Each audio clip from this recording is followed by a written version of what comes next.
Halo teman-teman semuanya, nama saya Putu Bayu Kusuma, jurusan Manajemen Informatika dari Politeknik Ganesha Guru.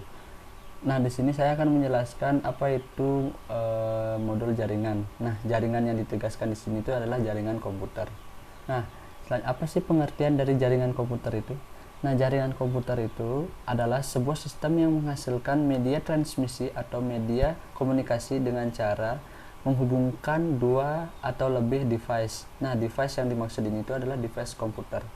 Pengertian lain, jaringan komputer adalah kumpulan beberapa komunikasi yang terhubung dengan beberapa komputer. Adapun beberapa manfaat dari jaringan komputer, yang pertama ada resource sharing, yaitu penggunaan sumber daya yang ada secara bersamaan. Yang kedua, reliabilitas tinggi. Dengan jaringan komputer kita akan mendapatkan reliabilitas yang tinggi. Yang ketiga, menghemat uang. Perusahaan atau organisasi dapat menghemat peralatan yang harus digunakan. Yang keempat, sarana komunikasi dapat dimanfaatkan oleh perusahaan atau organisasi untuk berkomunikasi. Adapun bagian dari jaringan yaitu protokol jaringan. Protokol jaringan itu adalah sistem aturan atau tata cara yang penting dalam proses pengiriman atau pertukaran informasi melalui antar komputer yang mengatur proses pertukaran data dalam sebuah jaringan. International Standard Organization atau ISO membuat standarisasi protokol yang saat ini dikenal dengan model protokol Open System Interconnection atau yang dikenal dengan OSI layer. Nah, menurut OSI, komunikasi antara dua komponen dalam jaringan memerlukan 7 lapisan, mulai dari lapisan aplikasi, di mana pengguna memulai pengiriman data, hingga lapisan fisik, di mana data dalam bentuk sinyal listrik ditransmisikan melalui media komunikasi. Berikut adalah beberapa penjelasan tentang ketujuh lapisan OSI. Yang pertama ada OSI layer.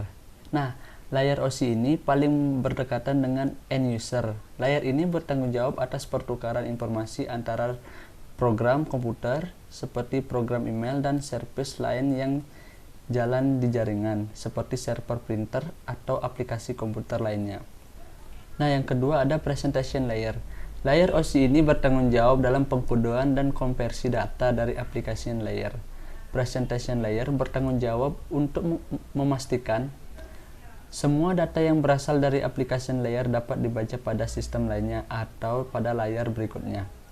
Yang ketiga ada session layer. Layer OSI ini mempunyai tugas untuk menentukan bagaimana dual terminal menjaga atau memelihara, mengatur koneksi. Selain itu, layer ini berfungsi untuk membantu memanage dan memutuskan session communication antara entitas dan presentation layer. Nah, yang keempat ada transport layer.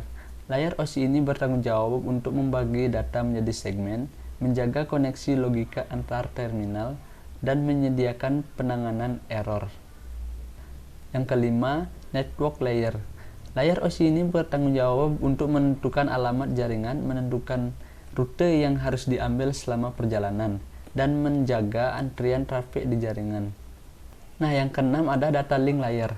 Layer OSI ini mempunyai tugas untuk menyediakan link data dan memaketkannya menjadi frame yang berhubungan dengan hardware, kemudian didistribusikan melalui media. Yang ketujuh ada layer OSI yang terakhir. Nah, ini bertugas untuk mengirimkan dan menerima data mentah pada media fisik. Nah, selanjutnya itu ada jenis-jenis jaringan. Nah, beberapa adalah contoh jadi jenis jaringan tersebut. Yang pertama ada LAN atau Local Area Network. Sebuah LAN merupakan jaringan yang dibatasi oleh area yang relatif kecil. LAN umumnya dibatasi oleh area lingkungan seperti sebuah perkantoran, sebuah gedung, ataupun sebuah sekolah yang berukuran tidak lebih dari sekitar 1 km persegi. Nah, yang kedua ada MAN atau Metropolitan Area Network.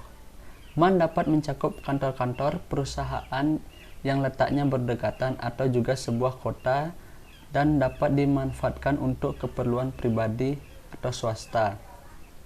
Nah, MAN mampu menunjang data dan suara, bahkan dapat berhubungan dengan jarak televisi kabel. Nah, yang selanjutnya itu ada WAN atau Wide Area Network. WAN adalah jaringan yang dapat menjangkau daerah geografis yang luas, seringkali mencakup negara, bahkan benua. WAN biasanya menggunakan sarana satelit ataupun kabel bawah laut. Nah, selanjutnya ada model jaringan. Dalam sebuah jaringan terdapat 3 buah peran yang dijalankan. Yang pertama adalah klien. Peran ini hanya sebatas pengguna tetapi tidak menyediakan sumber daya atau sharing, informasi, dan lain-lain.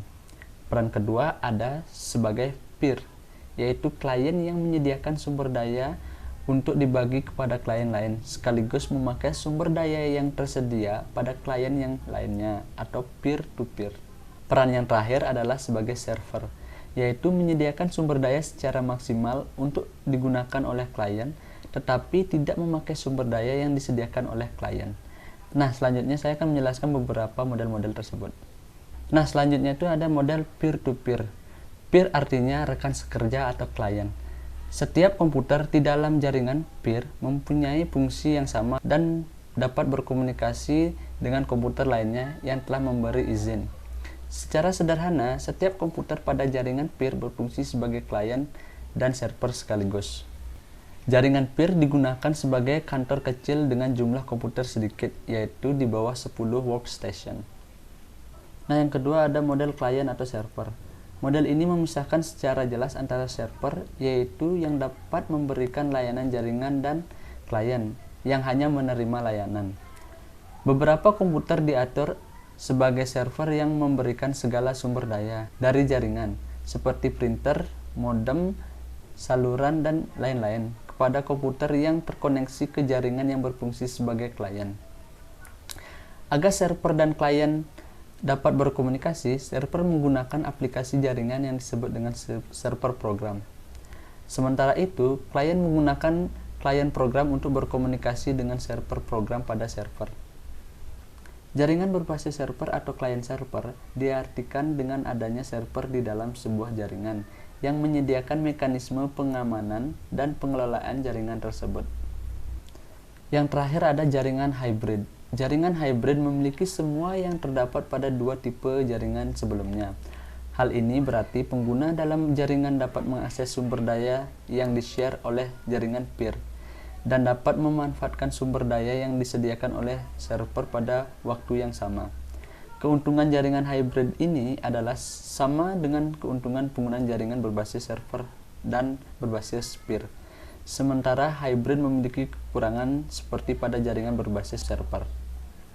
Nah, itulah beberapa penjelasan tentang model jaringan atau jaringan komputer yang bisa saya jelaskan. Atas perhatiannya, terima kasih.